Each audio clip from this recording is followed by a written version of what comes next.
Research no so guso. You go so far. When some would actually nay.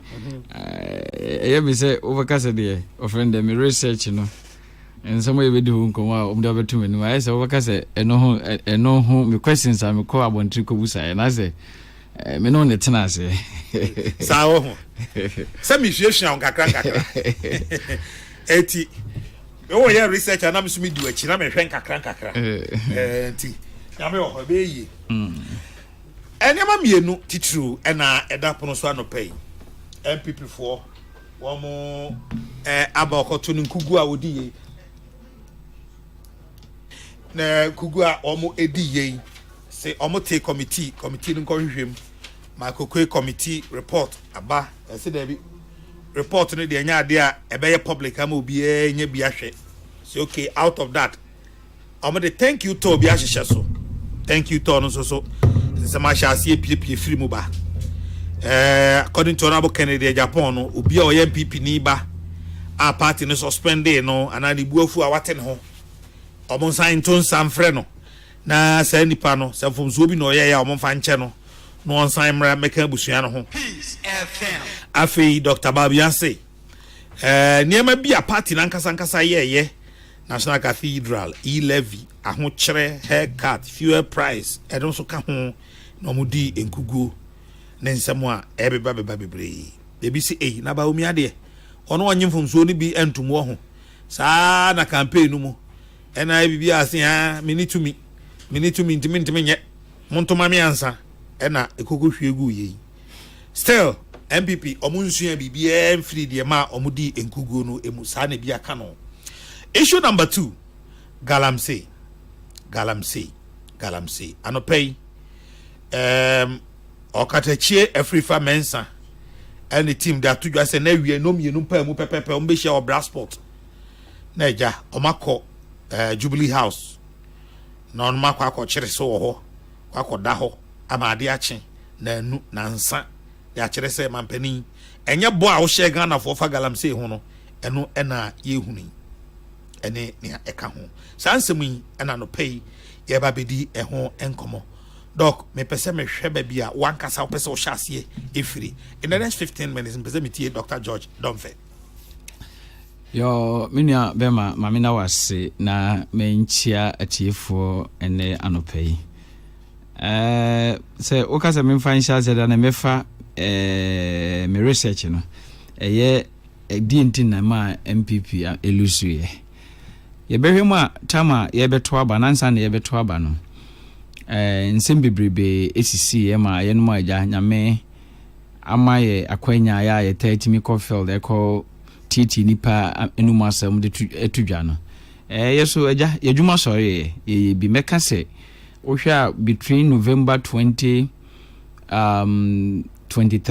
all the way to 2nd November 2024 me national survey about 20 of them na no kwasem ni say national survey over 20 of them my no emu 19 na era baumia chesetembia na era mahamana na menkan say the udikai especially around November 23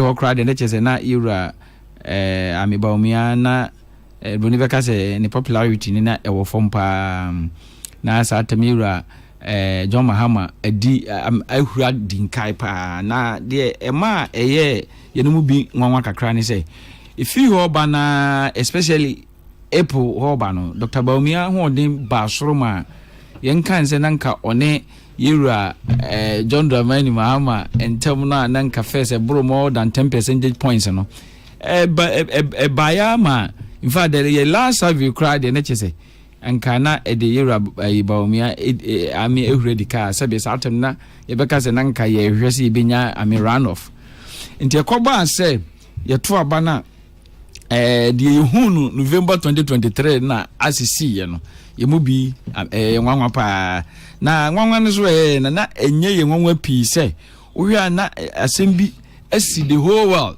ya ebi aka oman bia indeed for the last 1 month or so na me wo I'm University of Dublin me ko twap di so kakra wo ho na me hwehwɛ mu ya me duru ho no ja woni amanfo hia ese woni omo kasa na obuso omo se mo so mo ha se ne na etie na nsema na ebi kan ne say before 2022 no say oko groceries yi se bia okwa akoto bibia na ade bia na nka bia obeton bia €1 no ene ukodwa so a ene nam between 3 to 5 enti I say almost so ebi ka omo pa enti sa ni me ya e ka amansan ye behwa US the biggest democracy in the world omo to aba no abaya na sa atemede otiso udincho omo democratic party na ade kra very good example for us is conservative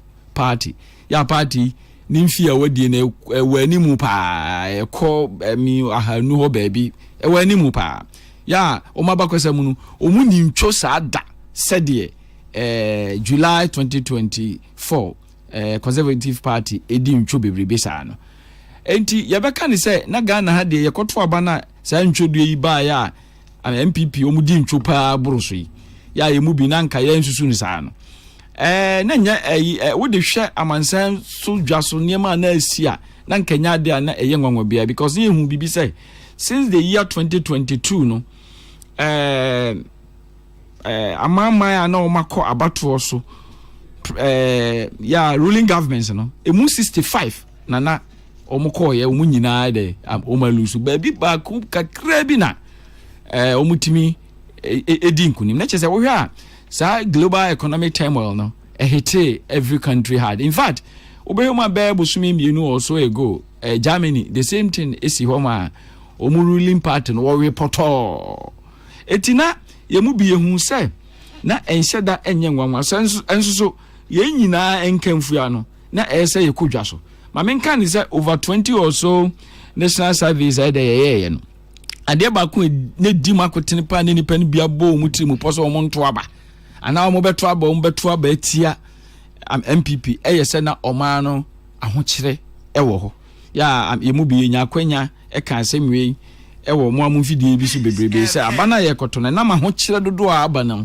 enya asem papa ma MPP minu ama men kase ye kase ahokire ene dey ena obekodwoma koto ade 1 cedi ekina beko yese ade no bo ehuri eko 2 cedis enti niema mu atoto no in fact na eyade a eha adwen pa yenhwe ni say ye kase niema mu atoto a Ghana Scar Service ewo ade bi a de bi a wo de hwe broni be kase the increases in the general level of prices no and na ye no inflation no and na kire say the niema bo dodo no ekosoro say the nyina ye sitie yenhwe tama yewra John Dramani mama free abanwa no so December 2015 na enenam 15.4% broni beka se nenke nisuru bi asa de wo hwe Ghana wo hwe abakwasem ene de bebia na inflation ni na my brebi kra 1983 ekukuduru 122.7%. That has remained as the highest inflation. It is 15.4%. na just na eyara na nyade a eye bonisa na yenka ni say nyame ada roma sa inflation etimi ba fuma beduru 7.6 2019 September, and that happened to be the lowest inflation recorded by Ghana Scar Service since March 1992. That was almost about 28 years. But COVID by Emma ewiase memu niema hyase kokọ soro Emma yeni de na ekire yetu dini say the global supply crisis no. Uhwe ene wiase say the nematia China is the biggest manufacturing country in the world. Now, COVID so no hiti omo hard pa nti ma omo factories akese ne dodo na no omo tutum nti etomre bi na chese amansan dwaso no na niema no pe bi atokra na wuni. Indeed, UK mu ne other places no so wokọ baby say wokota de kranse bi a wo pa de ne mienu ana miensa yetimi ma baako na chese ama amansan dwaso no na eho nye kra enam sa yo sintino by January 2022 na Ghana inflation akoduru 13.9%. But ni nyina nkamfu ameka se wo hwemu a na je say na Akufo-Addo bedi ade no ya yewura ba omia na oboni chidom no the first 61 good months, Ghana's inflation remained below the 15.4 that they inherited. Just like the mobile toso 61 months. Na kufa do the 96 months. 61 months ne de nanka bibia. I mean, you are 2022. Again, see 2022 ya afibone ema ewiase nyina ne Ghana. Wo hwe abakwasem the global economy no and says that since 1930s great depression. Now idea esi ya ema saa yo ne nyina baaye no e sha say February 2022 a certain Putin iso akon wo Ukraine so. Now immediately no the ma ekoye nse energy hu nsensem ebeye den. Mekanisa na meka amansan dwaso fango ankrebo na yesay ankrebo no kosura koduru 70 na $72 e kosura koduru $121 na chese enye ade papa na petrol no bo kosuru nyina wie no enkemfua no yehu se other countries bit say Germany ya na Ghana yemu bi ekofa ne ma Ghana ebeton no omu recorded the highest inflation in 70 years. And US recorded the highest inflation in 40 years. Just say inflation in the baby. Ghana, unfortunately, do one yedi yanum ye jari ye dear BBS baby am team fidie or high any near my sister any around. Baby imported goods. It is a Kobasa man send just near my boy a cosrupe. Said the city biano. Ukona also ukotaba, won't me farm a jeffo. Na dear Kaya Chikran say. Shipping lands almost to 2 or money mama your friend free charges no a cost 300% the year 2022. What that meant is a certain no obiko American or they offer one container no spend $10,000 importing one container, transporting one container to Ghana. This time the person will need $30,000.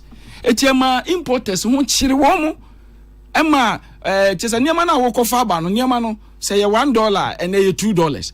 Na dia shanka ayina shana de beba no so no say na oje $10,000 for one container and also say oje dey $30,000 ni nyina nkamfua abai so ekwa ahunye hia mu pa na msa so nti no omo de to bi ba ma eno so kra no so esa akoya ase ti de kosi ye ne say petrol na anka na ye kwa mansan dwa so a ye koton $72 na ne BDC is called cotton $121. Into about one team farm a Jeff West or the job or the Nedia, a say a cry, a sense of $1. Ghana ni Omana ODCD. Na Brunibaka say Ghana is a small open market economy. Yeah, your exchange rate system, managed floating exchange rate system. To tell you the value of our currency, it is determined by the demand and supply of the foreign currencies. Nipa do say na akodwa so omo kope sa dollar yi na dodo say na ewo ho eno na ekire cedi na ho de na emom se koba se cedi no kwa ho ye mu pa na Bank of Ghana tin e friend manage no Bank of Ghana periodically would enter the market to supply to be koba sa Bank of Ghana disikani bi ba na obetru ogum na cedi na gina ye be ha ye be di bronya na cedi ni say ya nke ya ko 17 cedis. Bank of Ghana did $2.8 billion am ebegum le ba pem se ne cedi na timi gina ama ejina di ejina na yana na no say you can't give what you don't have. Titambia as a Bank of Ghana benya kwanya yes adena na obi a friend gross international reserves no na say obi. Now indeed at the beginning of the year no 2022 no na yewo gross international reserves of $9.9 billion. Yeah, we shall back that happened to be one of the highest nominal reserves and yewo. Na say say kobase yempe sikengo aba ne famu de ompe sikengo ne famosi di ho ba no ne obi pa. Na mom enam amansen dwaso nsamunti no there was so much pressure on the city. Say ekoduru August na Bank of Ghana ni sika over $9.9 billion no na atia bedru below 3 billion. And na that is a nearby dinner ma omko IMF. And I'm serious intino. We see dinner nanka at the beginning of the year now $1 yes says it is 20 pesos and about October now $1 you changing for 17 cedis. And no ma petrol no bo no ye eko hui petrol bo petrol nanka yes finance na 1 liter yes says it is 35 pesos no by October na super no borrow 18 cedis. Diesel crowd they could do 23 cedis. Na yen nyina nim say petrol bo so ye de ne pe asenkafo betutu omo niemam se kobase me maame amado a order ma okofu makofa banchi se ode bakuma se aba betone a definitely ode faka enam se abeje no dodo nti no ode banchi ne beduru kuma se na banchi ne bo no aye dina obi tobia enyeyi enam senti ne ma setena mu ye din wo Ghana at the beginning of the year inflation na ye 13.9 no 2022 kwa wie no na inflation akoduru 54%. Yeah, we share the recent years here. Inflation ewo esoro sa 54. Eti yenu ma omanu mu yede ne kobasa timamufo you can't blame them. Abaya woti so no. Wona ese obia de edi blame no ma. Yen kan se koba se fango na koduru 121 no. Se nka koba se eso ti koduru $20. Ena eya fofofo a ka ba me kasa nyame na me ye nko beje ho obeje ho dimpa. It is a cobase, I could do 121. Na eniama say, I mean, Mammy Amado, Nim, Sani Mary, do Niman say, Petra, Nanka, or what's not Kema, or Frida, my eco teachment here, Bianca Bejano, Abia 5 cities, no, and a gen 10 cities in Tinema, Minia Bema. And I'm saying Tinea moving, say, about 4 MPP dim chonudi, a year near a settlement, I had an empire. Then so net, I say a cock.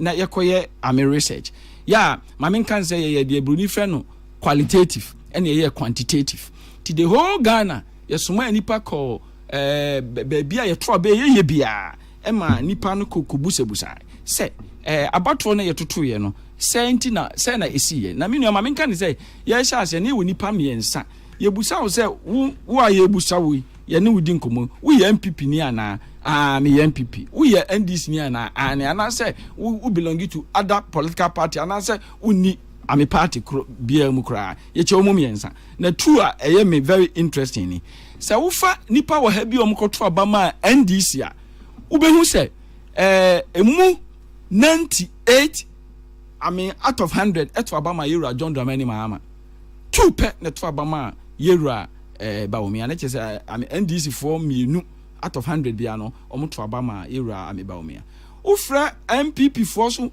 nipa maako 100 unfortunately for MPP no nam se na asetene ma identity no 85 na neto abama era baomia 15 out of every 100 MPP omkoto abano omoto abama era John Dramani Mahama ye beha Ghana SR recorded the lowest turnout rate in recent years about 63%. As a nipa na nkomoto aba ye no ohamu chichemu bia 37 na ankoto abakra as ankofu is no omu hia ye enti yebusa on say edi enti na manko ankoto aba na omu nsam omu kan na miensa na ye very significant emus about 74% so meka ni ye a me hwe data na check akra aka say na asetemu aye dine. Let's say, who friend any power have bia the entire man control no say asetene ma ye dine dodo. And na emunum ese abano arrogance. Na akoy say ahomaso ewo government appointees nti onu mu abufo ti no mo so amo man control aba. And na around the same 5% so can say corruption sika die basabasa ne dream. Etu hye ye niema na ye hu ye na san niema miensa na ye very significant de na aka ne de na ye niema nketenkete niema bibrebe bai ba de na aka na ye niema nketenkete na che say bibia de di pefe say abana ye koto ye no Ghana fo de abufuo na koto aba kire say na oman mu ayehye eno ye over 70% eno ye very significant na wo hye results no so e baaye na omo ankoto aba no ehine fa no omo free omo ankoto aba no free only 6 region pe na no omo do so pa 6 regions na omo no omo buafo omo ankoto aba no ye central region, western north, western region, eastern region and Asante region. Omo na eho no omo bufu pa omo ankoto aba kra ahafo bunu and east and bunu so eho so ebeka ho kakra but the 5 regions of the north Oti and Volta region omo de no omo ho mekeka wa abaton no so eko soro pa na omo mankoto aba na ye ho ama ye hwehwe mu no omo mankoto aba no fa enipa dubia emu nkron eye MPP for na che say wo hwe enema ehu ye na nipa o man koto aba na nkasa ne ye MPP fo ebu so mo say na de na akansi esi aba na mo se mo ye MPP ye hwe yebusa mo 2016 ni fa na moto aba ma Osun Kokrokoo 2020 ni fa na moto aba ma Osun Kokrokoo die na ye ya we man koto aba eno so o mu nsem o mo de tu dwa nyina ne say die ntira o man koto aba no ene say na o man ma ye dina ma no mu ni ani da so bio say aba no betimi aya amene ma aba fam unfortunately no so no o mu ni gidie wo am NDC mu nti na ne pam no twa no ene meda eno ene ma no ekoba asa nti se NPP fo etimi amene se o mo so ayo mo research pa o mu tie mi a na se o mu tie no asopam a de ntia ma o mu lusu pa no na ye asitena ma na aye din pa ne niema mu tutu a na da bia ekohwi hwi ya na amamfo etie mu no mini abema that was a significant reason me wo ensam ketenkete mi ensa bi mi wi a na afei meko Ghana nkokora ne mere wanyina headmaster and afei mi nua Charles so na ya bo enkomo okay we da ma Charles akwa ba afei wi a na me the questions na kata Charles Kadna na say biaboko na se na ye popa yinti na my elite sawo are una na some flowers ana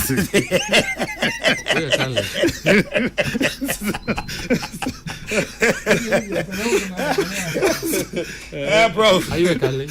Oh yes. Okay what parish bay who be 3 months one no pa we what parish bay so you room and so what parish bay Paris me wa kesen kizito Nima. Yeah. Mama Pasiana, maybe some further questions that there are some only maybe out here. And Madame Baku and Kokrokoo Subana here about the platform and Bizan say, oh, a Roman. Oh, now me a massive, me a Roman partner. So good. Now I'm sorry, was me come Medina. And I say fine. Medina, sorry, if anything. See a friend Medina Roman.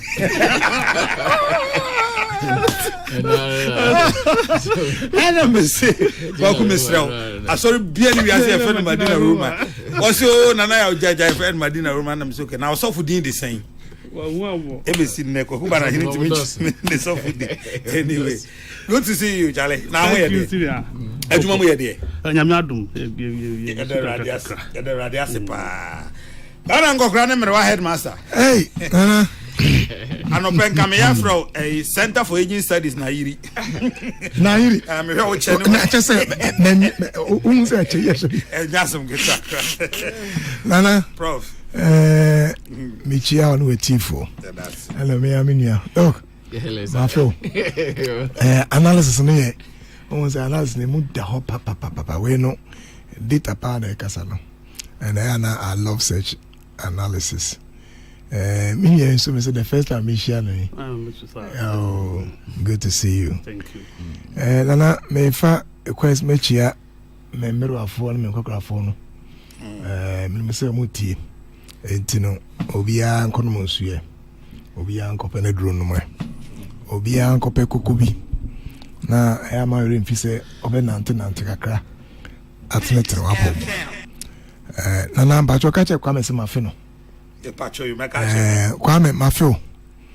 We de me na me kama se mo ha. Mafe o. Enti ma mente wonka. Na me fero why? Kai mafe kwa we.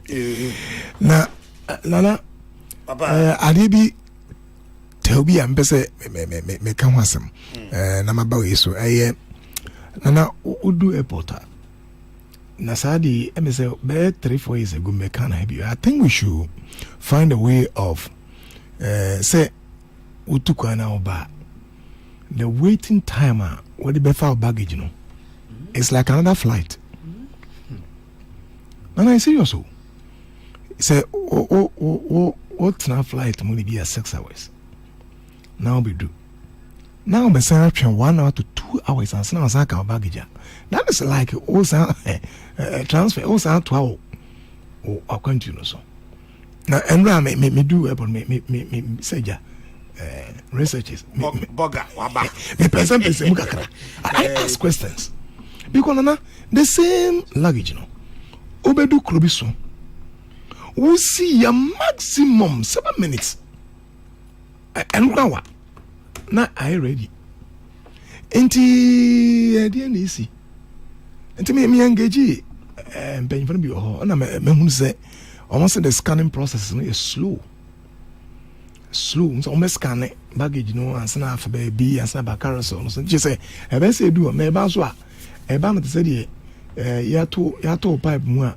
na unu say nsi onu bu afu nso number what na ye ko we say 2 3 if you have a flight of about 300 people now like you say about 2 3 2 4 2 3 you can imagine how long you're going to be there. Yes one can manage service and say yakoyenim na yet to quite pa okoba bia said woman services na kono very effective and efficient enti mama yankoyenim so Mr. Mpenifo so BTO airport wa waiting for your baggage claim in fact a wadodo mama yan ho bibi nana MPP da me nyan ru ho we dey ncha keke me basisi a ana unu ho ana unu ho da be prof okay any I mean try try me o two quick issues bi am pese Dr. Don Fetifri ho ma me ansa na ma chance so na ma ba so okay so dey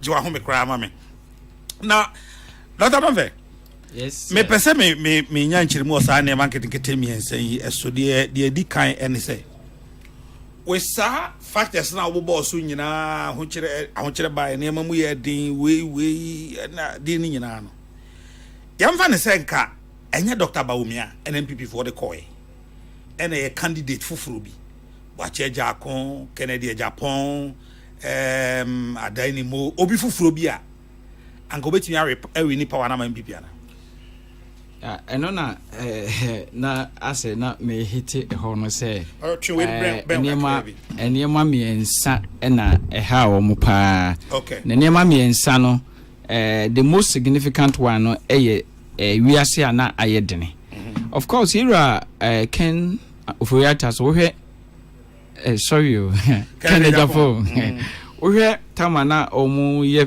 ami primaries na okeka nse bi mom kire se bianca ono na na niema ayede na ono de ota kan pa ase na odi hu nkomomo ya emamamfo kra pe na sem sa se anka ono de nkobitumi aye niema differently ba ma menka se MPP brand na ye osun Kokrokoo eda so no sa tem na edimoni o ma agene se o mo pen so na at the beginning of the year inflation ye 13.9 na end with 54 amamfo ho akere wo mo entina abufu no aba enye yewura Bawumia per se na amamfo ene ne wasam na ye party ni nyina because dodo no man koto aba ye ken say nipa man koto aba na emu edubia na emu nkron ye MPP for no no akaso mo ye MPP for no let's say MPP for no na ankoto aba and rather so we here 2020 yewura John Dramani Mahama onyas around 6.2 million votes kakrada so and at this time around we nya 6.3 and so kakrada so na say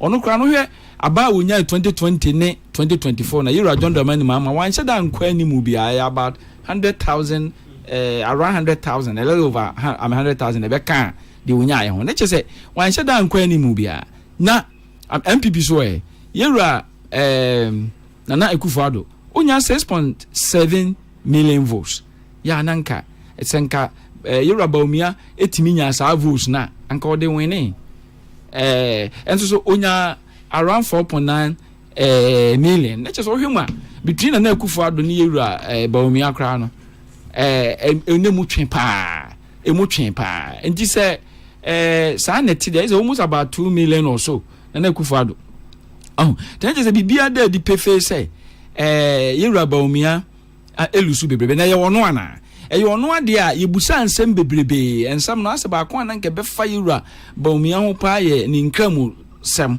se oye kramuni enti sa factors no ni nyina na ka ho ma men kan se na minim se ye be discuss asem we nka me hwe data no pa na me hwe data no so a check akrenti no but de mi hu ye ne say ensem bia na nke fa yewura Bawumia ho pa kese the need dimakotene pa in kramu so we kramu ni ntino saa eno no bruni beka say it was highly insignificant na enye no kra in kramusam ambemu kra na emum nyema na ayedene na enema na ayedene so ye biebie mu ye kasa economy a enye sabe am inflation ko eti ye fa sectors no agricultural sector ye fa industrial sector ye for services and na ye biebie mu epese mu say ehini na we aya de ehini na we aya de wo hwe Ghana for nsem omo kan na che say omo endorse MPP say obaye no ama improvement na ba agricultural sector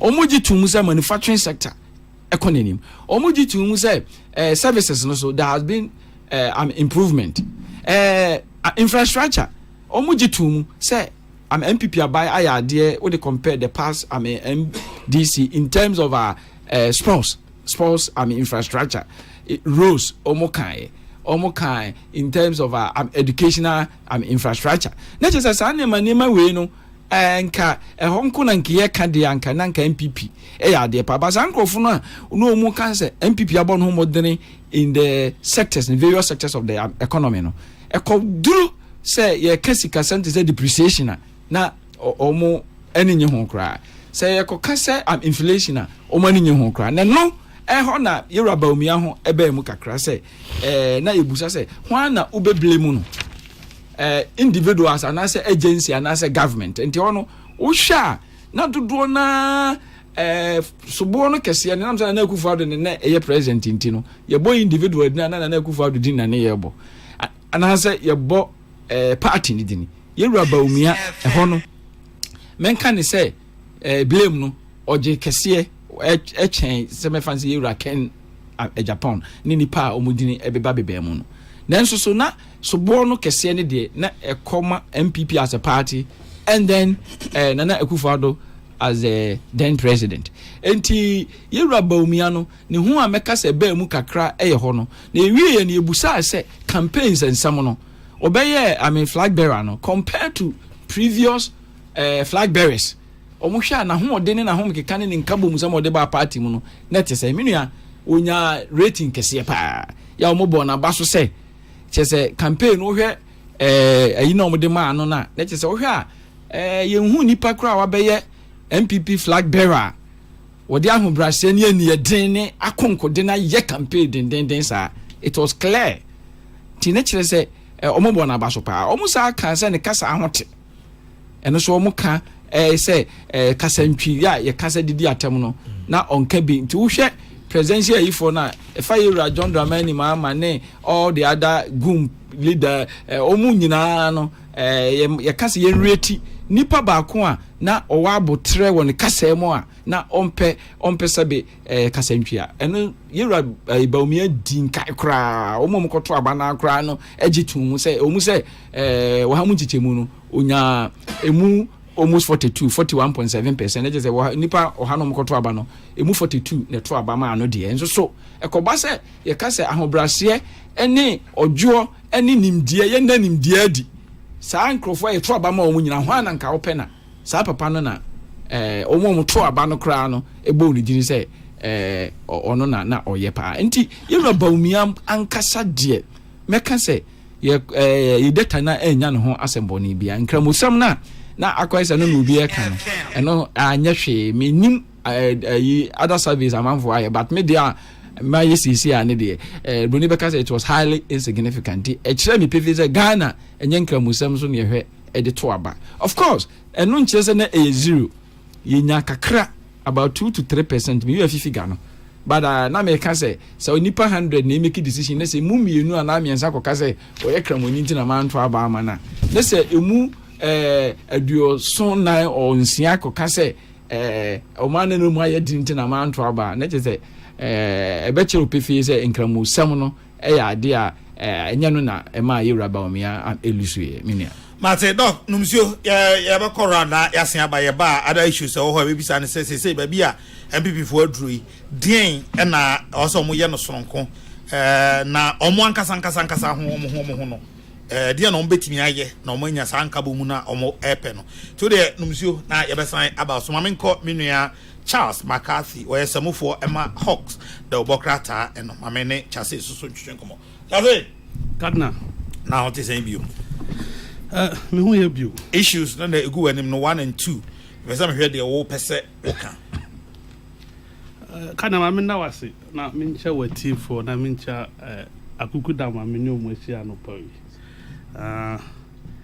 Nka say amnesty anyway. Cardinal, amnesty there. Yeah, say yeah, be say an MPP be decide say or grant it and now ma obi bia. They said Dr. Kanye or more research today or more food and as for more cotton or more suspended or more deliberately, whether with law or without law. Say or more do more bebano. A good cause, but a medicine after death. Because MPP and form constitution na nyejuma. Almost suspended Paula Foko in October 2015.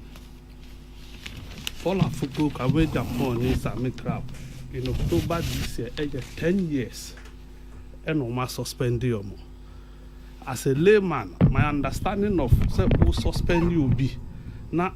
What did it was suspended as a national chairman, not the member of the party. Now the tenure of office, I spy. Now party didn't see reason. Say omobe recalling no. Abro bi di not there, no your lawyer ni mapa. After one no, nipa obe general secretary of the party, your lawyer ni mapa. All of them ignored. Say SSC a fret Paula Fuku maniba. See a fret Alan mo koye ne mo ba. And to me, this call a afterthought. We know what happened before 2016. MPP suspended or we need power no more can say without Paula Foko and Kwame Japan yet me we need to me. Twice they won, so they didn't see the need whatsoever. So ombe first half we mama become Alan Eko. Alan when Alan broke away. Alan did one sorry keke. And no car so me giant MPP and I'm a few MPP my party or no boy ya or my tea. Alan had issues, no one same. He was not happy about Nemabia Ekokoso or raising concerns or Manti. And was his son there meko. So the Alan case is different. Or no, breaking away. He wrote to the party, said, I don't want to be part of your party again, or the others. Say, MPP, Benya Pepa, normal self introspection. Cardinal, I think, say, Anka, Professor Kokrokoo, in the committee report in the Bayano. The party should have accepted the report in good faith. Review the report. No one decided said they will go for a listening and rebuilding tour other than a thank you tour. Next, so we call a listening and rebuilding tour other than a thank you tour. Cardinal, this is the reason. Untimi nko thank you tour. Abra wajia tum say over 2 million of your core supporters ampian kotwaba. So mampian kotwaba, what was the cause? Nankupa ya wadum, what the committee, Professor Kokrokoo, the report about. Based on that report, now see, you now go to the people, you talk, you listen to them, you apologize, you admit mistakes and give them assurance. Strategy or my adopted Cecilia or Mudinami, I will tell you there's a strategy 10 on its head. Or must sinitiasi. Because Dr. Mahmoud Baumia, in trying to admit, so way na yano, or you know what's in change, and no blame is a party, no, and our government na ye, and near might be a tear among Mark or no election. But he was an embodiment of the government. He was the number 2 gentleman. And you know, absolving himself of wrongdoing and Kasana Emwa. You see, listening to her and backlash Emma. You see, already know what shall say, and what shall say, attacking the message, which shouldn't be the case. Because by be a party, you will need unity. So we have unity there. And you have fair now, you be campaign platform. So now, yes, we na ye, and now see, and I see, and a way na ye see. No, Obia, for instance, no claim say the opposition able or mobile tapes. If there were tapes that were played in 2024 elections, I think Dr. Mahmoud Bawumia tapes out with any other tapes. And some are what candidate and a replay. Well, to say job now indirectly, you are hitting Kennedy. So hitting Kennedy, the supporters and they will fight back, and that infighting near we lose the election 2024. No, it will persist. You have not solving the problem. There's a problem at hand. The problem, Minister, Mamfua bro, MPP for 8 years. Wickedness. At now, Mamfumu, Kadna, people you know, people you slept with, Mamfua will know what to inside the day. Your mom appointment, your girlfriend now on Falco. Many wa bra your party, Jumana se party about power na me for na one family caller. Or Chinamin Sanko 2 line and 2 Abama. Minye. It is true the president cannot appoint everybody. And he said, Cardinal say, in fact, say, ne, what be president? Kwadwo your right hand man, ha. You want me move be appointment. If you give Kwadwo appointment, the understanding is so Timmy share a man for no muyade, a year juma, or modiboa. That's how it is. But greed, wickedness, and the DMP Piabedu Baby Yedri. Say constituency chairman compare police maneba. Now Ujeniska. We want to organize a per school placement. Ujeniska. Uria was on policy box on Abraye Piamo Kaye Bibia no Nyabi way opportunity in getting Kitia Mudibema man for no. You were auctioning it, you were selling a number of adomas soon, number bond don't come. These were the issues. So when issues now, when men soon ebe fast was solve. Thank God, Doctor Waha. A man for so mubuafu no be ani buafu. Kadna, yadanasi. Do you thank somebody who is angry with you? Maybe no wasem. So one shame me my boy ma wa betra bam 8 years one film enti the men kotwaba. The men kotwaba na wo bani mi abebon koma wo se me da was. Wo da ma se man kotwaba. You are not admitting. You are shirking responsibility. And so who admit so why am from so do akonipa na na so. Go and apologize to the people for the wrongs you have done. Say ye e-levy, ye DDP, EP, and what have you? You give them assurance. Say your lessons. We will not go the way we went before. Now, no, but let's push it aside. And let's come together as a family and pursue 2028 together. But so we you who film now we are so sanctimoniously. You are the best person. Would the film be a new home? And it is the others are. Then those others will go and sit home. Now let me give you a typical example. Francis Adainimo, 2-term MP Mampo. Contested presidential elections with flag bearership. He placed third. Akufo-Addo Dubai no ignore 8 years. Ejuma wo yomugu ni now. He doesn't have my permission. I don't have his permission to say, but I will say. No wife. No, yeah. Hold on, go, Mr. That is how wicked people were. Yeah, I understand, but any man be so one can say you don't have his permission. Yeah. And okay, now point established. But me comment, Dr. Bawumia winning flag bearership. He attempted to move around them. Okobumia omunyina na so. Ewa. when he was launching his campaign in Kumasi. They ignored him. They didn't find him worthy.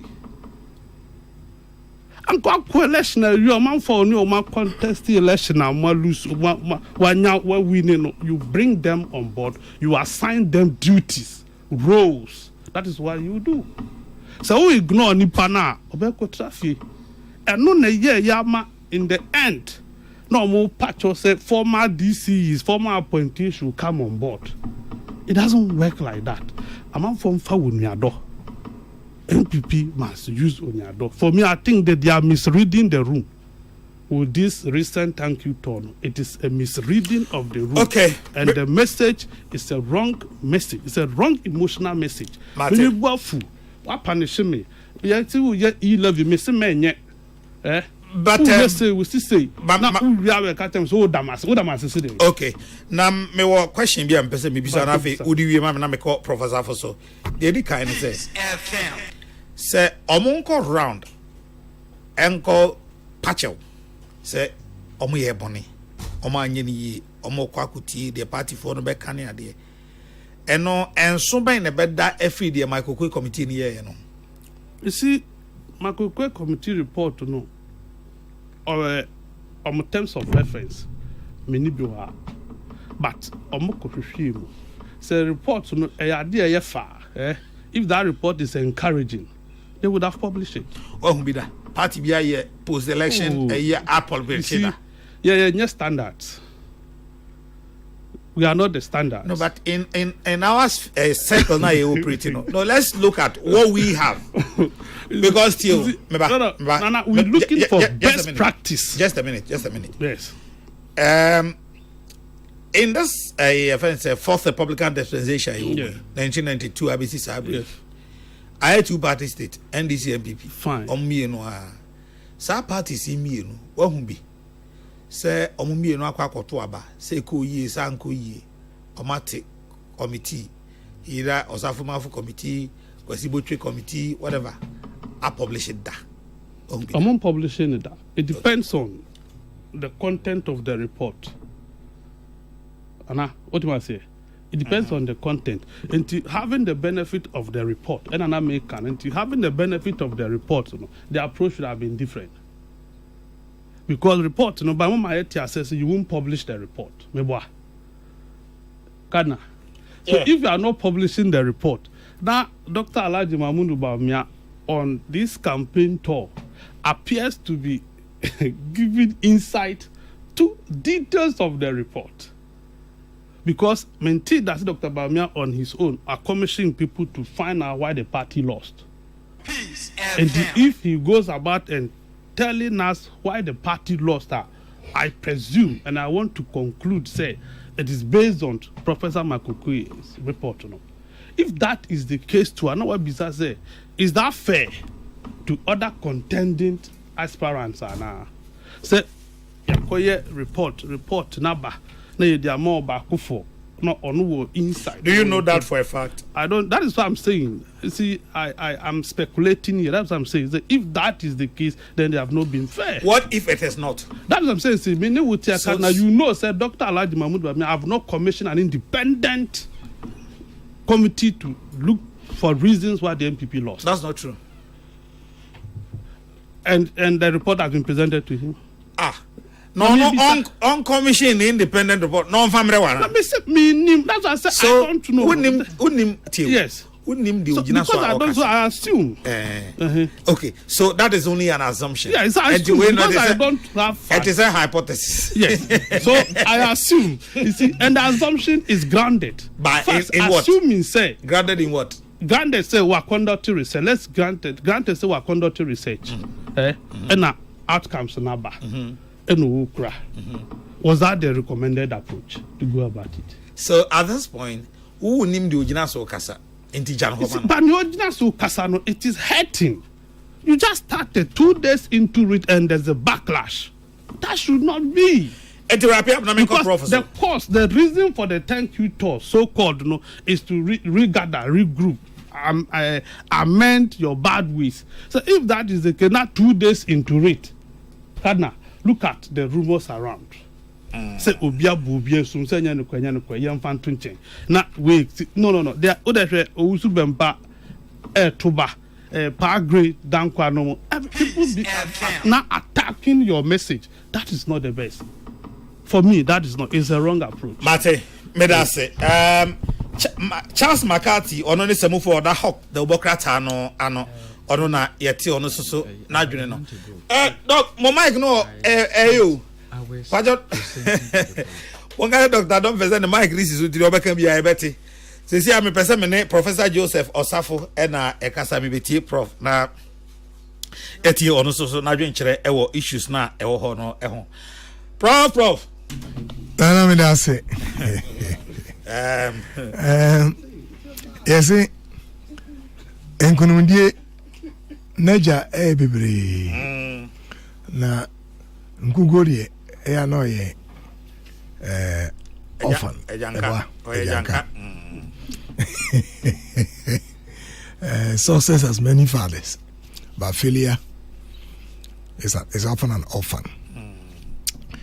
Dedika no for both political parties and now I'm say I na me start this discussions here and I'm say political parties say one to abama mo nyina no ya dwemu do kasa mo kan nyina musu be nyina di wadi ncho na di wanwini you say sometimes people for you must on how to manage failure. Na nipa no di nkunu no e say oh menya but and so ne really feel no yen fi as in free statement and na e attack e abeti e ka say government will come and government will go na sa answer na e ka no what do we mean by that? And the person say one day you will not be the one in power. Peace FM. Either through a loss or something on to now what be and the role be a play piano and yet eternal one teso I can forecast and be say from and to what and no aban beko na MPP or 8 years womoko and then end is now also almost on kai say almost beko na the thing say na aban eba ya na you fit to find out then the man you win here. Oftentimes political parties and shit that and take serious we say oh yen hwe the man you win here no na mo the man you lose in the party. Hey, let's see how did we lose. And it is important say over analyze both a loss and a win, but most of the time no you analyze it a loss. Ebe menika sanka MPP ebe go back no more analyze okay yenhwe first 4 years then e may win here ediana NDC year at that time omo elusi. In fact some nka akora menye economy see one of the first things and that when NDC lose the election no economy. And I think the political parties that should not be lost on any of them. It's a young for pocket. And a political parties lose back in Ghana. And time be a various analysis no. Economic issue number one. I mean analysis in America is about 50%, 60%. The contribution to a loss is huge. Not just say in Africa young people and one tea quite say governance amembuno ibe pejem kakra ye ko to abai nana on my own men crofo ka say ento ba bebrebe obi some the intimate house you na about to aye na che say and people are getting that awareness say Otuaba Enyamfaso. The transactional nature of elections, if you say by up. Otuaba say Mabrabo Ebekoso. And they say Christian Bia Michiano say, also one class review. I'm say, oh, are they? ɔso aba for sa Nyankopɔn bua no na chasa na dwene mu no afɔrebɔ yɛ transaction a ayɛ sɛ chacha na saa chacha no deɛ woto no wasɔre enti wato Nyankopɔn bua no kyerɛ wagyae ɔnkɔto bio. Now that mindset is emerging in Africa. Look, if you look at what is happening within Africa, young people in Kenya, in Malawi, in Uganda, in Nigeria, in Ghana, everywhere, they are now challenging governance. Say, Yerubes is what? Yes, I went me fe, and now tenting, and now tietia, and now color, and now baby free intini do so. Yet the one is to say, ye pese o better a lot. O boyen ya brabo ekwe. Now, one of the key indicators are a man crofon say on a brabo ekwe and then kwe say, or he say the standard of living. Or call Josako Tadie, Banchi, More, near 1 cedi, and then ako 5 cedis. A bro, many bay banku, near olonka baako ebi a 30 cedis and then akwa 70 cedis ohun sa changes here onu hu se engoye enti mo hu se wo ebibre ma ha no de enkrofo de assess se na brabo ekoso eye se obetumi anya brebi a ema na dua ne die especially na fe baby ebi obeda ebi a health. All of these are socio-economic issues and the man crofo to aba. Enti ye bisa ya ho se atia sesaria and ye e dey na ma nkrofo to aba na doc analyze no beautifully. Nana on the 22nd of October 2023 na me o dem ha. At that time na MB before statement here no work breaking the 8 breaking again momentum pa. Na me make statement me be say me kind what I said here. Make I say, anytime you set a challenging target, then be ready to embrace extraordinary steps.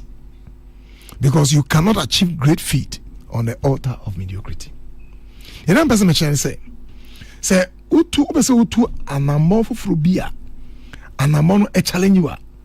And ye crowd say, oh, but chum, every say, the encaneno ujina so the year the oyo eno se no so na obejina edetu na mafuro dia enie nana obedu dokonkwa na sabre no kan hu se MPP atna been for 8 years and already no that cycle that mindset say it's a cycle 8 years aso ko and non ko ampono is fighting against them what the economic perceived mismanagement ni account ni na ye cathedral ye perceived corruption sana many ni na ye ntonchen ye arrogance ade ni na ntonchen. The fact that a binary ATS Ghana for adwene bi and for me as a psychologist are very interesting to me.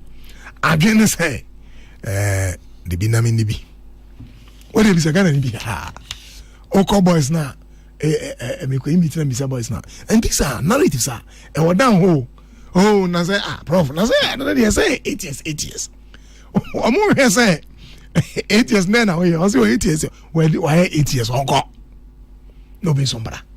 So that feeling say 8 years swa ye be saban no it was already there. I say a base and sana de onyuma awaye no ye be gina no so na ye bu atan aka say okay 8 years and kesem but wo kura no me hwe ye say wo ya de na fe ya de aton san yi ni akariw ni ehunu say 8 years and kesem na nke be say keep as wo de no na bi ankoyi ye hu say ha ankoyi ye hu say ha ankoyi ye hu say ha ankoyi. So the MPP was fighting a very huge battle. Nana no necessary utu anamo foforo. No one saw sa nimu kakra. Because na a few weeks to election kwa me say to full. Okay. Days in Pokra. Days to full. all of those things, you know, no one can say be make it, but they had impact because number two quite. Hobby friend say, na me friend can say to kotofu na you better fu in the next couple of days. Na me so many Ghana. As well. Sani many now say people are thinking I'm say oh na abendia. Enti Nana, the MPP knows why he lost. Hey, Sadi, omo here magicians. Omo here odiphobia. They know. Omo nim. Ena Obaminia deminia ike research ahodo anwo. I'm sure say some of them relate with him. And you share the findings with them. Nana, obi or your researcher biano or your prophet. Or prediction is not prophecy. Or predict say errors make me a bit margin of errors. The American a be a bit to me akose bibi ako ya be kose ako ye bia na ayese enti omuni pa and they know and utie nkoma na omudi no they know why they lost because now some people began cautioning them eyo mo amon crofo say said the idea na ekono ya hia enkoyi ti yensa we so tie ya say na nyina wa ejabu ejanya bedu ye nyina hu say ekoy na nana and the issue of galamsey there you can't take it away say eka ho enti abaya basi omugina so pa abaya de bot chiro me hu say ebe me share dem galamsey egusu sensuo no egusu pa me share dem we but galamsey was a big issue because they say Ghana issue man crofo cry to hu na boy enko we still me hu say eda Ghana for hwe enti no eye pa say aban no sorry MPP Beka say mama yanko let's retreat yanko tenase mama yemi nkomo mama yankasa mama ye kwan ye befa so a ye be sinsi ye party no and I think say memo be enfault o sa na say NDC e bae no a will lose you no that's the same thing they did because about your report now Kokrokoo is a leaky and political parties are always like that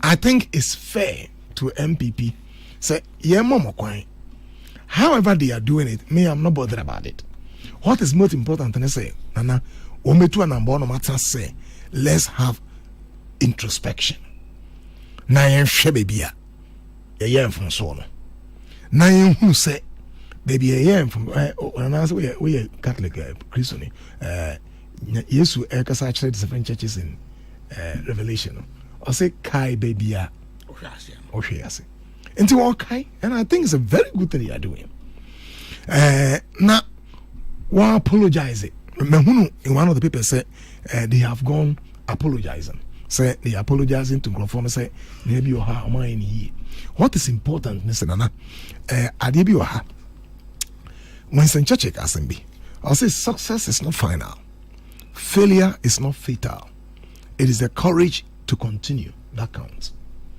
Say ubedi nkunim eno nche say eno extra etwa aye eno ano no ana wadi nkugo I say oh nkugo medin e just me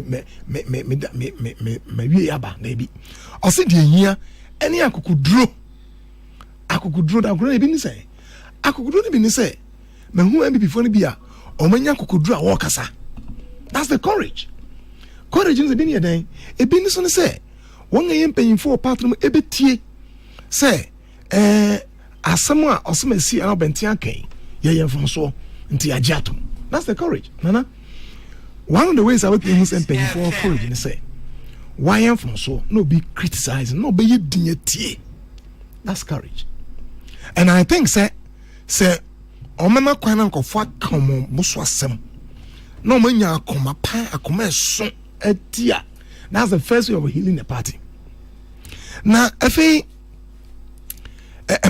Henry Ford asem your kind I'll say failure is simply the opportunity to begin again, this time more intelligently.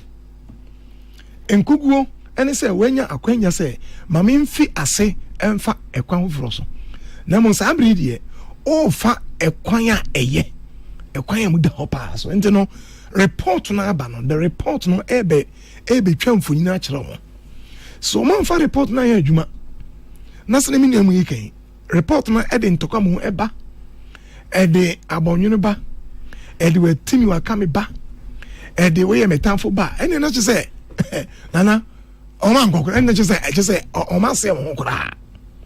The report should challenge them for a new action. That's what the report should do. Now report also eba nana report no ma et said ye umia ekuro mimi miswa no na me nso hye kakra nti minya kuro na me yolman ekuro no mo se na apumpum nso ase so chase no ai di no so kwa me wo de bra na Monsieur, member, I don't say, yeah. No, who say, I near me, because me, Tommy Naso. When me and Sunan Pia into the first, Emede, Monsieur, let's watch him night. No, me, me, yeah, the show. Na, and soon a film. Na, oh, me a chrono. Na, that night, a damn medano. Because it to me. As me to me. Enti me mpanyimfo no menuanom MP4 enkugu aid madi no ete se ekuru ya na mamia ne ya no ebeye mo nti mumia moma nsu no nyina mpue moma nipa kwan no wonkasa na me kan say mon kai say failure should not be treated as an eternal damnation odi nkugu a eno just we yaba na saa afutu no so na me de ma menuanom NTC for say odi nkugu ni konim so a eno ntwese is an eternal state da achi ebesa da ne view that's how it is na mom no de wedi nkugu no entrance no hunu say de eye me time atwam sa na woso mote ase their time is over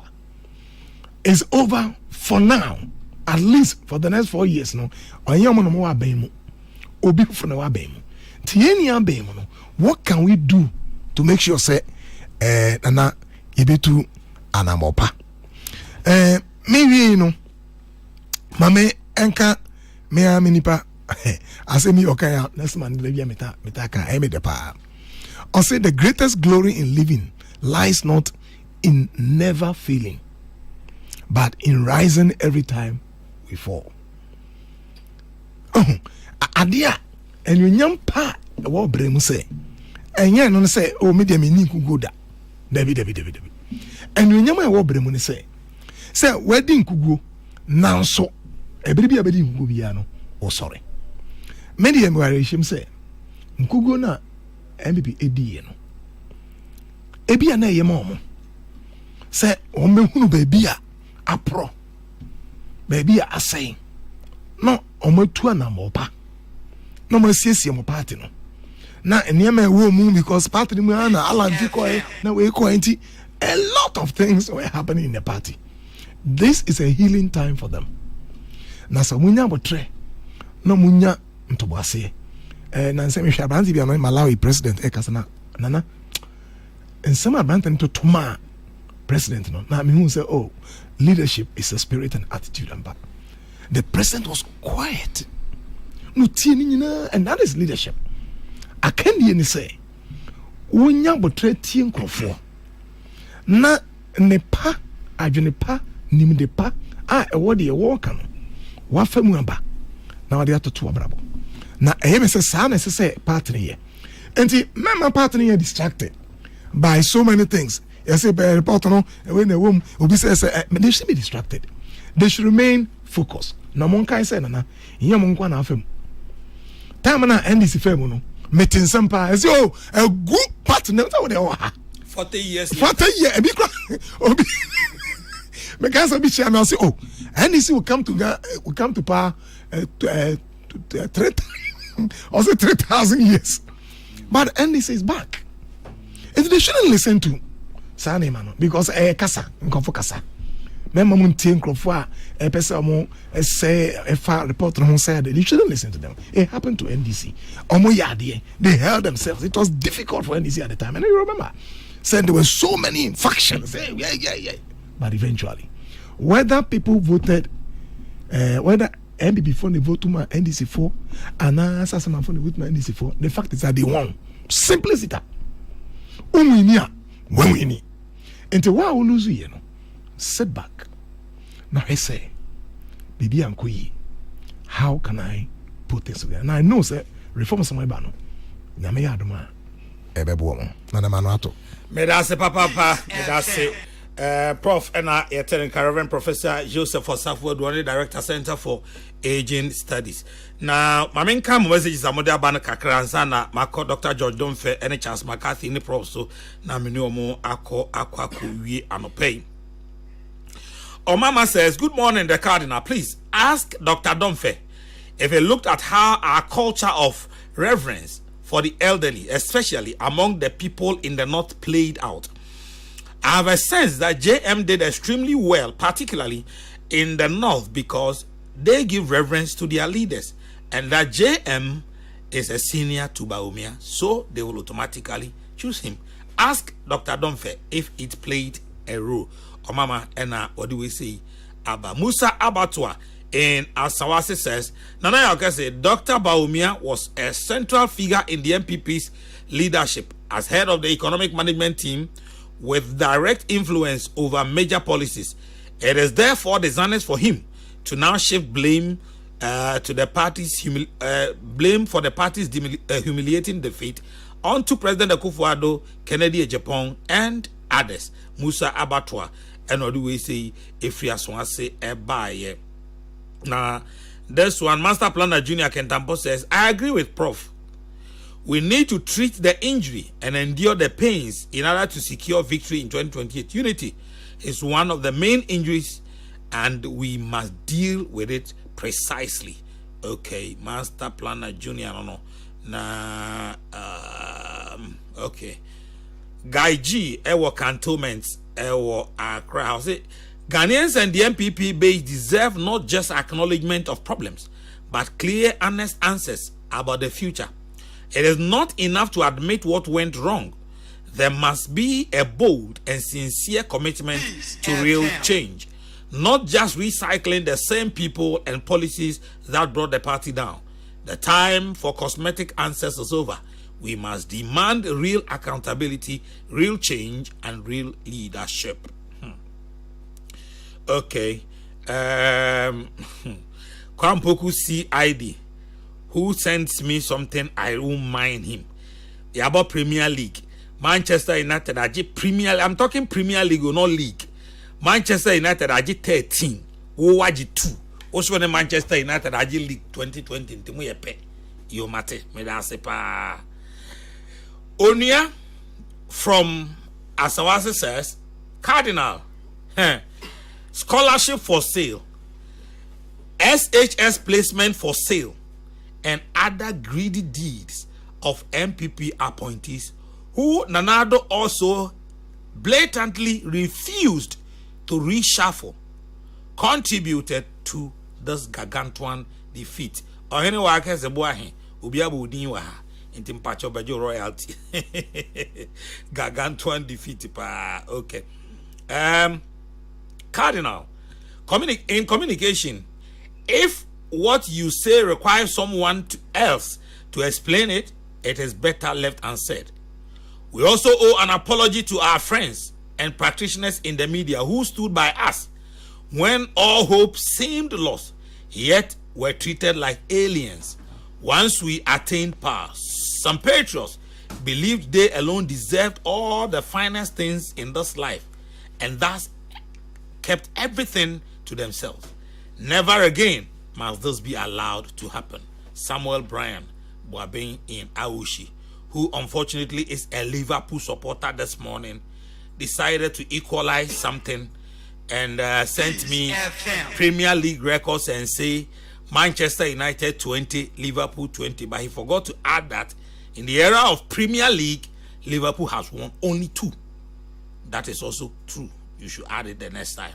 Liverpool for me I am filled with confidence and certainty that the MPP will bounce back better and stronger than ever.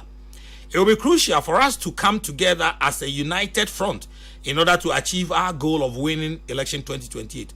Winning 2028 is not just a possibility, but a very clear, achievable goal if we work together towards it. Yes, we have the strength, determination, and the capabilities to bounce back stronger and better than ever before. MD, anyway, fi sefi. You also. Ena ode ebaye. I mean, can't say Kufia Kwadi and I mean, call penny for us and sorry, so no pay. Now, the MPP lost the election because they didn't have a proper national leadership and a better campaign team. They had a sleeping chairman, a bodyguard national organizer, and identity lost national officers. They had a very and incompetent campaign team members. I can mention names if I am dead. Nobody will give you that platform to mention names on this Kokrokoo show. Or say Kofi. Aqua. Koze. Marching. Nana Akasi, happy birthday to my beloved Reverend Counselor Engineer Vincent Aqua. Or Aqua. Okay, Vincent Aqua. Remain blessed in every sphere of your life from Mimi and all of us. So, a beloved one to you, blessed one to you, a beloved brother, Reverend Counselor Engineer Vincent Aqua. Remain blessed. It's your birthday. And a belated one once again to my Archbishop, the Metropolitan Archbishop of Accra, His Grace John Bonaventure Kofi CSSP. Your Grace, last Saturday was your 67th birthday. Good health, we pray for you. May you continue the ministry entrusted to your care. Belated happy birthday to you, Your Grace. Okay, Dr. Dove. Me my last 5 minutes. Me name the opposite of the car. 5 minutes, no. Yeah, me the move 5 seconds back actually say Liverpool is the greatest. Oh, how can you be? It's wow. At the first division term, they win 18. Saturn, that was how now you selected the best. And we have Vatican one. We have money and you to account and you trend time, so we are not walking. You have Premier League from here, baby. We are not walking alone. You will always be alone.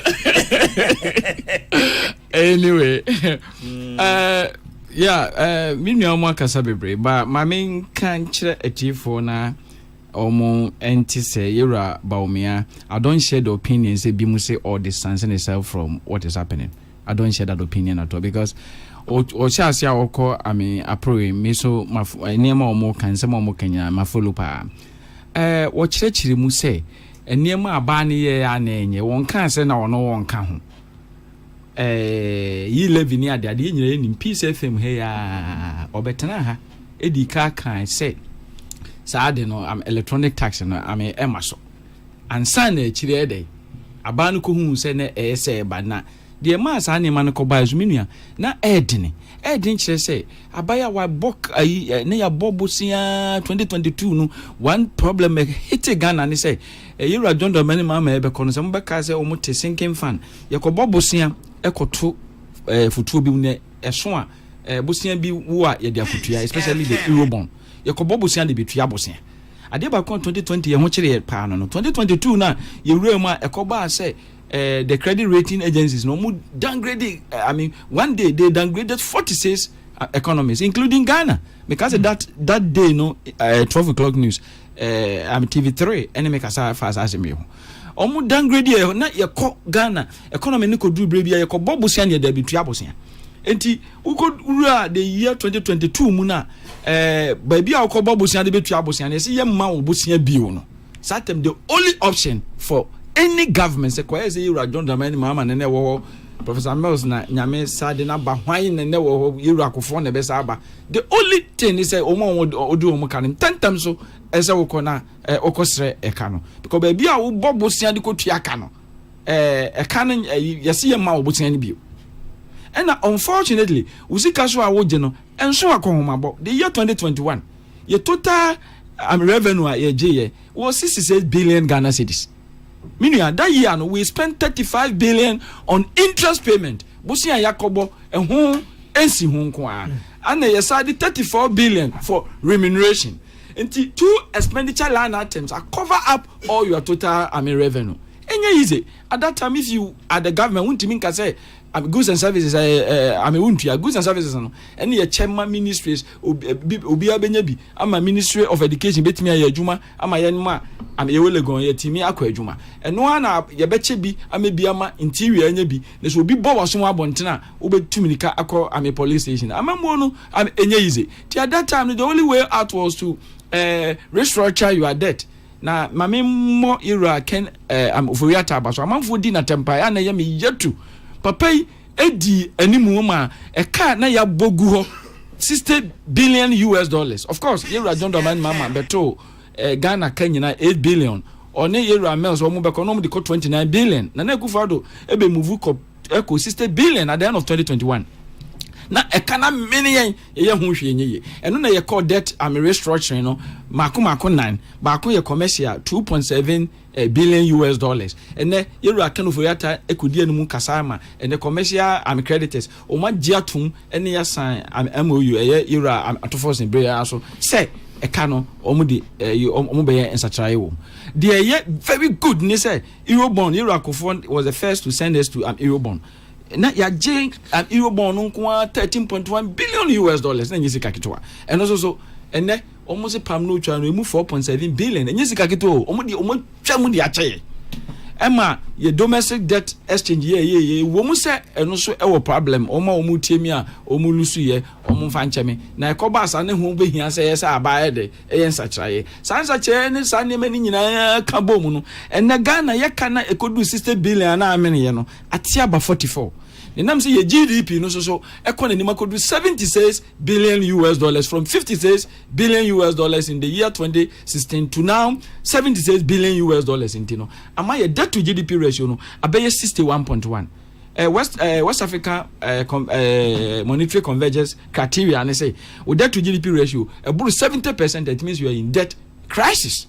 And now me no can say 61.8. Yeah, say Ghana you free.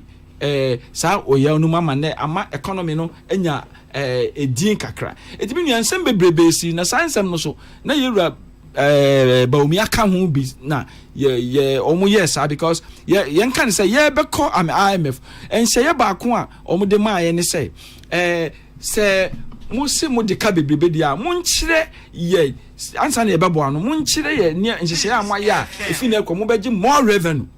Tisa more revenue no and the coffee for betting tax buy more revenue no and the coffee levy buy more yeah back kaya April 2015 the same thing happened yeah call am IMF omu ye yenhye e ma satem sebe kaya for kra no na ye gi omu eyi satem be kaya condom ne ade nyina ye de taxes to so ma because 2017 year akanu for yata almost 17 taxes or friend nuisance taxes eyi bebrebe gu ntina say de tie ne na nye asemfoforo wo be call am IMF a they want you to tell them say de ben share ne waya a wo betimi de agisika bebrebe na on say onu obi kuna obo pa wenze bibia be fe bia so de bono wo fa pipa kra be so to de bono so na ye niso abiri nti satam no na say ye bibia ye betimi dia kire am IMF say ye betimi age am revenue no kwasam ne say omuma ye 3 omuma ye am 3 revenue amendment bills say ye be kaya I think somewhere April 2023 and sana May 2023 omo a program na tum ye je tum esansi share no ya ye kan wasem last year aboa ma ye revenue na abai pen we exceeded the revenue targets intense say Ghana abase up 100 no timi enya 100 we were seeking to raking about 172 billion Ghana cedis and we got more than that.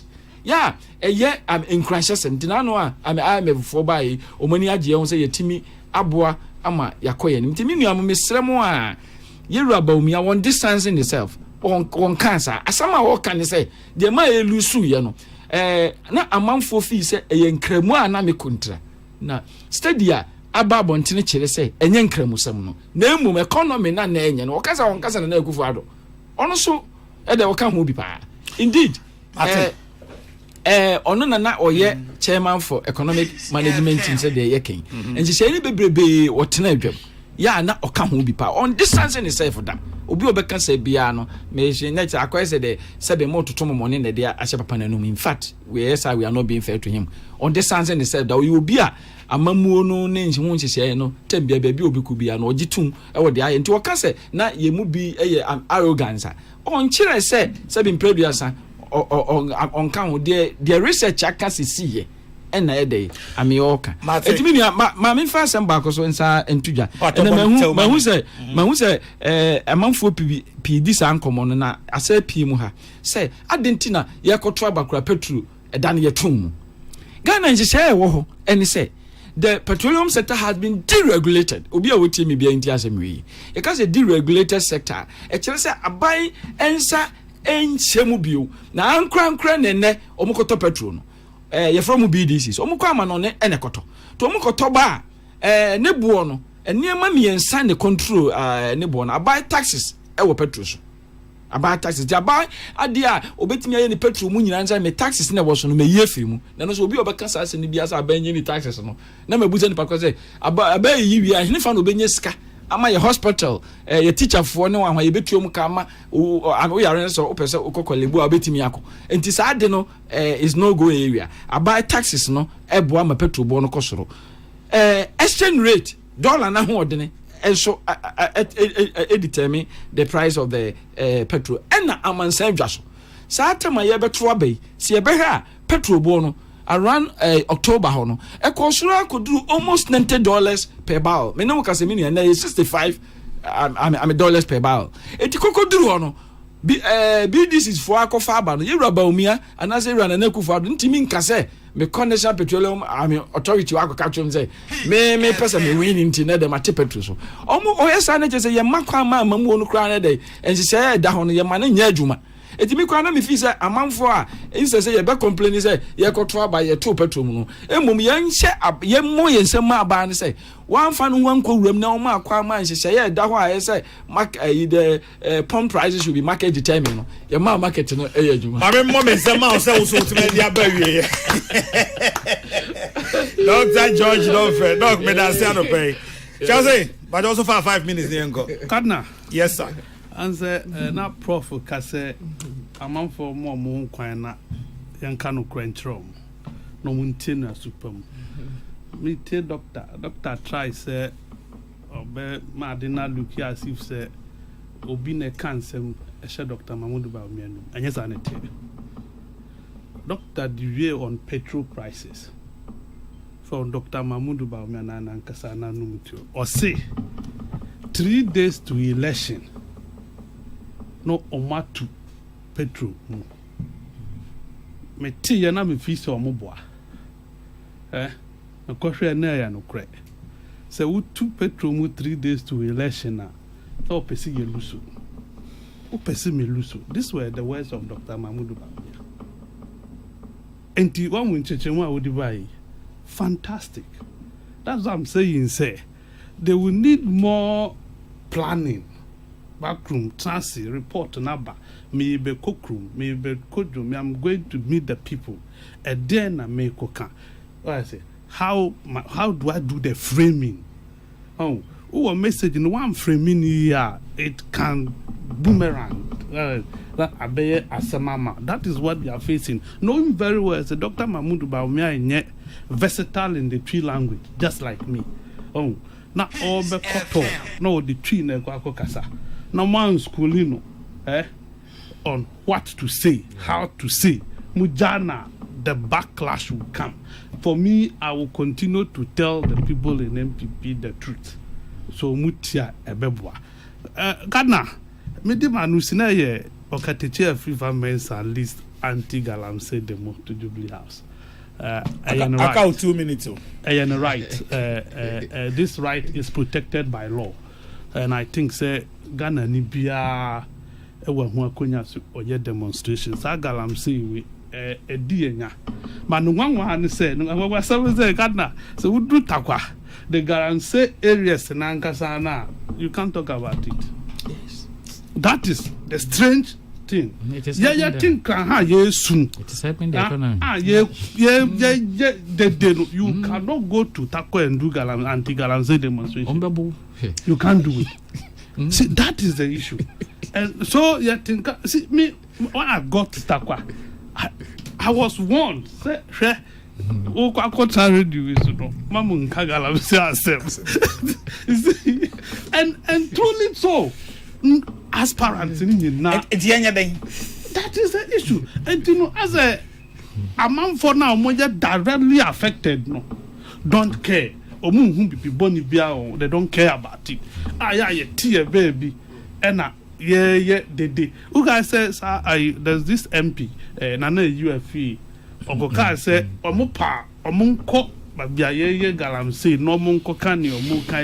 was premised on some of these things. I didn't say, or man, let's come together. For me, before election, say, no passing you whom for Subia where you're mining, so why not leave it? Say, go to know what I say. And yes, decides 10 years, 20 years ahead of us. We want to reclaim our land. We want to find better ways of doing mining. Say, you could see any who are. And I pay me intro to this show. Na maybe say, and the why and the Benya Saku could do D and him say, enough of the distraction. Yeah. Now this is the way to go. That is for me. Look, That is the over the weekend. Micro Mohammed. Now no Panama can say me drew between Osino and Yeninem and that Mancranso Equa du Jama. Charlie. It's not a joke. And I think it's about 14 regions. Now, above from Ensio, Ensio from how many are there? Saying no. What we are refusing also to see is say, in the next 10 years, 5-10 years to come, baby, I bet do didi. Yenya. Me misa. I don't know me papaya. Jumana papaya or chreme. Farming. Na ye drop. Dear buru. Enka endo Good Friday no. Sabra na buru na pese na yaba ti sa Good Friday from na be fa e ka bebregu e buru na be ka akire na no so sorokoda no dura na sorokoda mframa no abe kanegu e na ye ka sei mo bi se kuafo se e buru no ko mo nya nua because nsuo ni ho na ade adua am for quite tom Kokrokoo to Galamsey yes serious situation me dey say Galamsey no MPP abe yo mo de NDC abe yo mo de ye hu so mi ri no ntimi mo wan Galamsey. Let's look for better ways of dealing with this man. I am for now. Academics no family. Oh, yeah, they are back. Prof, me kwa me mama hamo. Mo ka se sia ebedi matem. Oh, they said you Nana. Mo ka se sia ebedi matem. And say you buya sa atem the MBO. We should eja ba chokoso. Because omo usia dey do doctor say problem solving. They made me to understand. And omo coming together. No mo profile a lasting solution. Now omo profile one of the solution be adwuma. CSOs normal co-op to normal beboa. Na hwan dey aye adwuma. You bet me for so ban many dey do. Sir. Mate. And I think so for me, yes. And to be like me. But the one thing is say demonstration. If I'm not part of the organizers, I don't participate. Okay. This has been my principle from 2008. When we go demonstration till now. And yes, but once I'm not part of the organizers, abstain. You can go and join. Martin, me that's it. Prof. Nana, maybe Samuel Apport, any Mabel Onoma, Muti El Barbados. Last week, some of Barbados. Nana, I was a muchio. Samuel Apport, any Mabel Onoma. Nurses, I mean, Ishamo. Nana, Okoyes, my former sister Abumu. Sound, me, buy, not just say, Monument as soon as Nabakono, Eunice, dear. I know the idea. I did go. Nana, Tia, the kind. Mame and sign and can be you say, the ma MPP AD Nkuguno, woman him. My friend Crawford, Omanya first hand information, Omanya data. Dog on one the more so as I can hold their mom. the aka is Mbenya Kukudru. In fact, Omonya very rich data. Oh, I'm telling you. In Professor Joseph Osafo's voice. Now, my foot you say, they shouldn't get distracted by the loss. And Kugu Eka over home. Omon Transe. No more Hebia. Omufi Asiano. No more sorry free wa. And I mean, I know say the party will emerge stronger. And they shouldn't get distracted at all.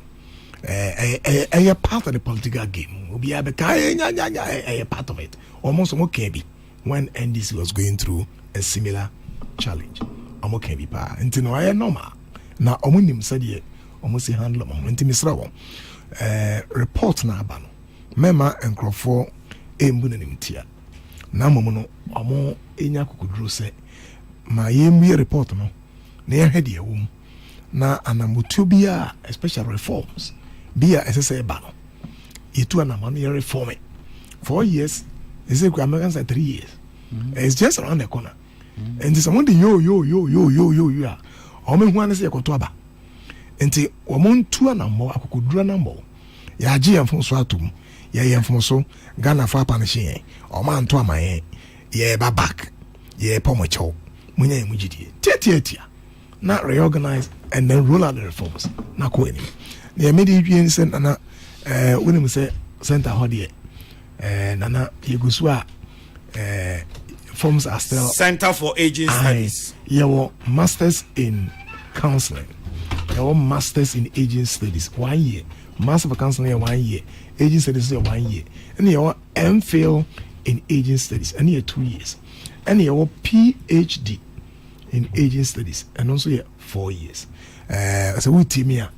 Your honor a special program all about album say yes we should and to cut off from say no I feel so the one no July yeah sorry August they are August yeah I be say second fundraising August me say August 6th next week me ya me be come hansem na 1st October no this time I dey call Ebenezer Osu Presby ye ne mo na e be ka bom na ya ye enti Osufo mate asemde osu obia nkokorafo osu nyina ye ba ho Center for Aging Studies ye ba na enemo abeto nsa atnas me ahwe say yebesi ayega number of nkokorafo nana onyame enhira obia yedase papa onua Professor Kwasipoku Amankwa prof and prof head me kakra o say by the way Cardinal, when are you leaving for conclave? No, me audio. Bro. I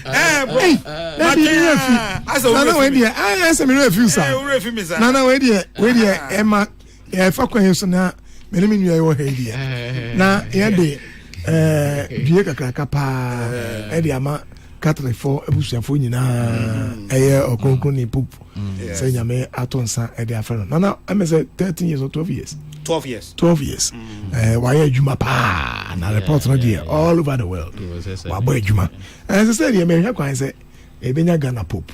And Mpabu ani e wo. Kana Texan wo ho. Mpabu ani e wo. And the good thing is that he's also an elected cardinal. Exactly. Bibia betimesi. Bibia betimesi. Enti nana before say every aba. Wo me ye kwan.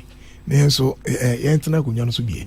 Enti we dey California na no onyame ensuma kuma mu na oma oya obia no ase embrace nanso yebeka ne say nana ye nyina so ye hwe no na nipa ye kafa no ho ye nso ye into ya nambo na ebebo ayi nyina medase pa no pay Professor Joseph Osafo Edu, Reverend Professor Joseph Osafo Edu, Director, Center for Aging Studies, University of Ghana.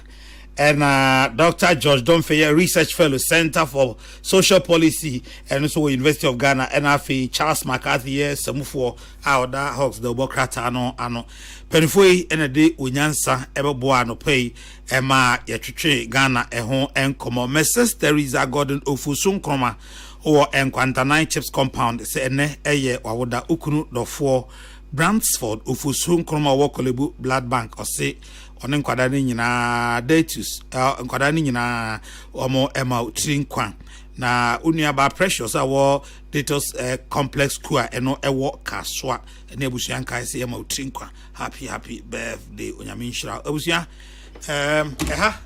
ena no pay so ebrebe me kwan ema yedemu asie na say belated birthday to Obin Boatin Nhyira of Blessing Child Academy no wo amasamai dobro gono ene odofu bi se o ma belated happy birthday o me bi kakra na me nko wai na me bi a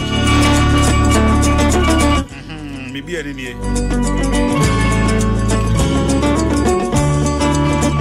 Abusami jina nyina na mu ada Dr. Varadixin Kennedy Asante o say so for Kojo Asante Steven Bar for Peter Square Isaac Opoko Pretty Joy Dominic Nyanyo Voda na Pepra na mami biama kwafo ase Sanso na mi jina nyina na mu ada Reverend Professor Joseph Osafo Edu Dr. George Domfe and Charles McCarthy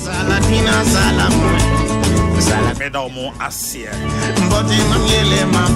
A friend and I orchestra wait your friend the Cardinal. Mitremu Emma Ghana's morning voice chairman General Kwame Safakai. You living in the way. I may add more China Besan Yabetua or Sumno as Kofi Kumbelson, the royal baby, and a more every fabric of Mr. Premo. There are some Jejo Bia Unya Quine Etienne and a play.